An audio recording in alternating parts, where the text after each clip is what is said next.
6월 19일 아침 묵상 시간입니다. 말씀을 통해서 오늘의 우리의 삶이 하나님의 영광을 위해 살아가는 삶이 되길 소망하면서 우리 함께 말씀 보도록 하겠습니다. 사도행전 22장 12절부터 29절까지 말씀 우리 가능하신 분들은 함께 읽어보도록 하겠습니다. 거기에 아나니아라는 사람이 있었습니다. 그는 율법을 따라 사는 경건한 사람으로 거기에 사는 모든 유대 사람에게 칭찬을 받는 사람이었습니다. 그가 나를 찾아와 곁에 서서 형제 사울이여 눈을 뜨시오 하고 나에게 말하였습니다. 그 순간에 나는 시력을 회복하여 그를 쳐다보았습니다. 그때 아나니아가 내게 말하였습니다. 우리 조상의 하나님께서 당신을 택하셔서 자기의 뜻을 알게 하시고 그 의로우신 분을 보게 하시고 그분의 입에서 나오는 음성을 듣게 하셨습니다. 당신은 그분을 위하여 모든 사람에게 당신이 보고 들은 것을 증언하는 증인이 될 것입니다. 그러니 이제 망설일 까닭이 어디 있습니까? 일어나 주님의 이름을 불러서 세례를 받고 당신의 죄 씻음을 받으시오. 그 뒤에 내가 예루살렘으로 돌아와서 성전에서 기도하는 가운데 황홀경에 빠져 주님이 내게 말씀하시는 것을 보았습니다. 그는 말씀하시기를 서둘러서 예루살렘을 떠나라. 예루살렘 사람들이 나에 관한 내 증언을 받아들이지 않을 것이기 때문이다 하셨습니다. 그래서 내가 말하였습니다. 주님, 내가 주님을 믿는 사람들을 가는 곳마다 회당에서 잡아 가두고 때리고 하던 사실을 사람들이 잘 알고 있습니다. 그리고 주님의 증언자인 스데반이 피를 흘리고 죽임을 당할 때에 나도 곁에 서서 그 일에 찬동하면서 그를 죽이는 사람들의 옷을 지키고 있었습니다. 그때 주님께서 말씀하시기를 가라, 내가 너를 멀리 이방 사람들에게로 보내겠다 하셨습니다. 사람들이 바울의 말을 여기까지 듣고 있다가 이런 자는 없애버려라, 살려주면 안 된다 하고 소리를 질렀다. 그리고 그들은 고함을 치며 옷을 벗어던지며 공중에 먼지를 날렸다. 그때 천부장이 바울을 병영 안으로 끌어들이라고 명령하였다. 그리고 그는 유대 사람들이 바울에게 이렇게 소리 지르는 이유를 알아내려고 바울을 채찍질하면서 캐물어 보라고 하였다. 그들이 채찍질을 하려고 바울을 눕혔을 때에 바울은 거기에 서 있는 백부장에게 로마 시민을 유죄 판결도 내리지 않고 매질하는 법이 어디에 있소 하고 말하였다. 백부장이 이 말을 듣고 천부장에게로 가서 어떻게 하시렵니까? 이 사람은 로마 시민입니다 하고 알렸다. 그러자 천부장이 바울에게로 와서 내게 말하시오. 당신이 로마 시민이요 하고 물었다. 바울이 그렇다고 대답하니 천부장은 나는 돈을 많이 들여서 이 시민권을 얻었소 하고 말하였다. 바울은 나는 나면서부터입니다 하고 말하였다.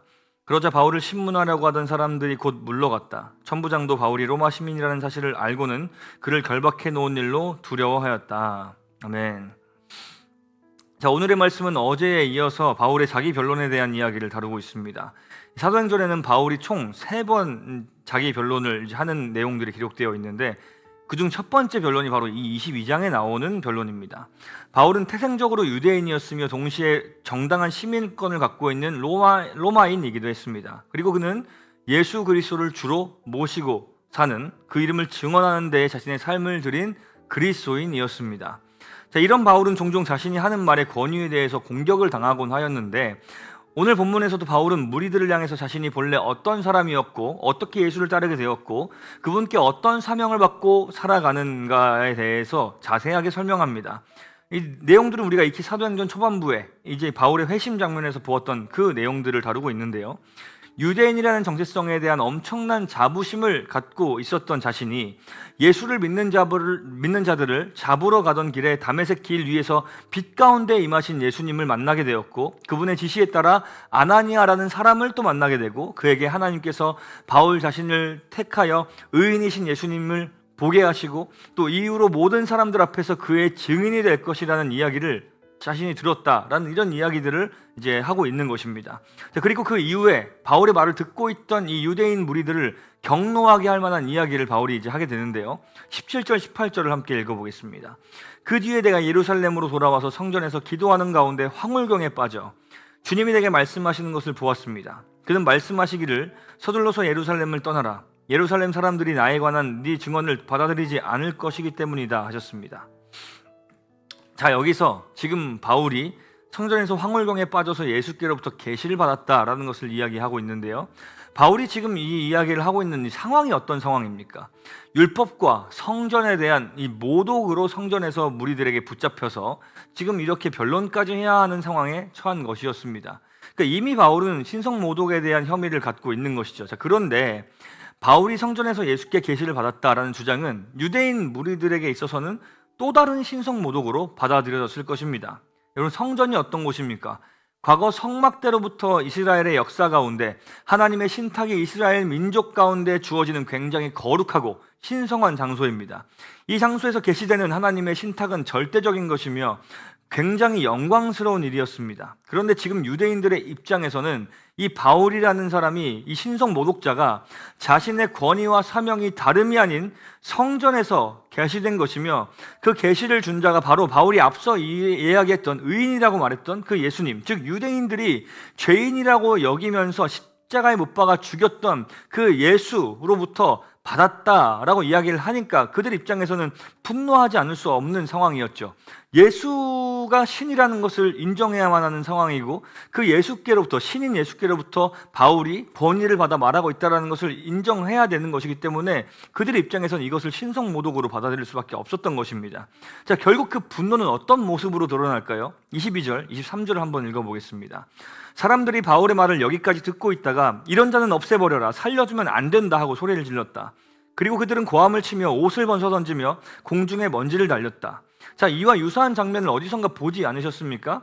바로 예수님이 십자가에 달리셨던 바로 그때 유대인들이 예수님을 향해 저주를 쏟아내며 십자가에 달아 죽이라고 광분하며 소리를 치던 그때와 매우 닮아 있습니다. 19절과 20절에서 볼 수 있는 바울이 자신의 고백과 같이 본래 자신은 예수를 따르던 자들을 핍박하고 스데반을 죽이던 그 시간, 그 장소에서 동조하고 있었던 사람이었는데, 이제 자기 자신이 가진 박해와 저주를 받으면서 예수께서 걸어가신 그 길을 따르고 있습니다. 예수를 믿는다는 것은 이와 같이 급진적인 변화를 수반합니다. 예수를 믿는다는 것은 가치가 완전히 바뀌어버리는 것을 의미합니다. 예수를 핍박하던 자, 예수를 믿는 사람들을 체포하는 자는 예수를 증거한다라는 이유로 지금 체포를 당하였고, 그들 앞에서 예수님을 증언하는 자가 되어서 핍박을 당하게 됩니다. 자, 우리의 삶의 정황은 바울의 정황과 매우 다르기 때문에 바울과 동일한 형태의 핍박은 아마 우리가 경험하기 어려울 것입니다. 그러나 예수님을 알기 전에 세상의 법을 당연하게 여기며 따르던, 또 그것이 옳다 생각하고 추구하며 살았던 삶에서 예수님을 만나게 되어서 하나님의 법, 하나님의 말씀을 따라 살게 되었을 때 우리도 다양한 형태의 고난과 거절을 당하게 될 수 있습니다. 이미 성도님들 가운데에는 그런 경험을 하신 분들도 계실 것입니다. 우리는 그럴 때마다 항상 생각해야 합니다. 베드로 사도의 이야기를 마지막으로 들어보겠습니다. 베드로전서 4장 말씀입니다. 사랑하는 여러분, 여러분을 시험하려고 시련의 불길이 여러분 가운데 일어나더라도 무슨 이상한 일이나 생긴 것처럼 놀라지 마십시오. 그만큼 여러분은 그리스도의 고난에 동참하는 것이니 기뻐하십시오. 그러면 그의 영광이 나타날 때에 여러분은 또한 기뻐 뛰며 즐거워하게 될 것입니다. 여러분이 그리스도의 이름으로 모욕을 당하면 복이 있습니다. 영광의 영, 곧 하나님의 영이 여러분 위에 머물러 계시기 때문입니다. 그리스도의 이름으로 모욕을 당하면 복이 있다. 바울과 같이 그리스도를 증언하는 삶을 살 때 찾아오는 고난과 모욕, 크고 작은 다양한 불편함들은 복된 것입니다. 하나님의 영이 우리 위에 머물러서 우리가 그 계시를 따라 살아가고 있다는 증거이기 때문인 것이죠. 그래서 베드로는 우리가 받는 고난을 이상히 여기지 말라, 그것은 당연한 것이다 라고 말하며 격려하고 있는 것입니다. 또한 바울은 오늘 본문의 하반부에 성전을 시끄럽게 했던 것으로 인해 로마의 영내로 끌려가 채찍질을 당할 뻔했으나 로마의 시민권자로서 그 시민권을 적절한 때에 지혜롭게 잘 이용하여서 그 위기를 벗어납니다. 그런데 바울이 그 시민권을 이용한 이유가 무엇이었을까요? 앞서 초반에 말씀드린 것처럼 바울은 유대인이었습니다. 또 동시에 로마인이었습니다. 그러나 더 중요한 것은 그의 정체성은 그리스도인 하늘의 시민권을 가진 자였습니다.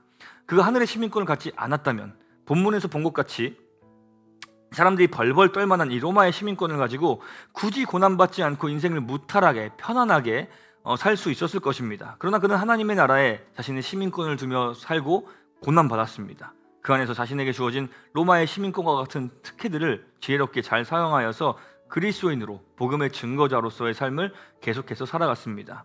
우리도 하나님 나라의 시민권을 가진 자라는 것을 기억하면서 예수를 따름으로 고난받는 것을 기꺼이 선택하며 우리에게 주어진 모든 자원을 하나님 나라와 영광을 위해 사용하는 관점과 믿음을 갖게 될 수 있기를 간절히 소망합니다. 함께 기도하겠습니다. 하나님 아버지, 바울의 삶에서 예수님의 모습을 봅니다. 우리 삶에서도 예수님의 모습이 드러나기를 소망합니다.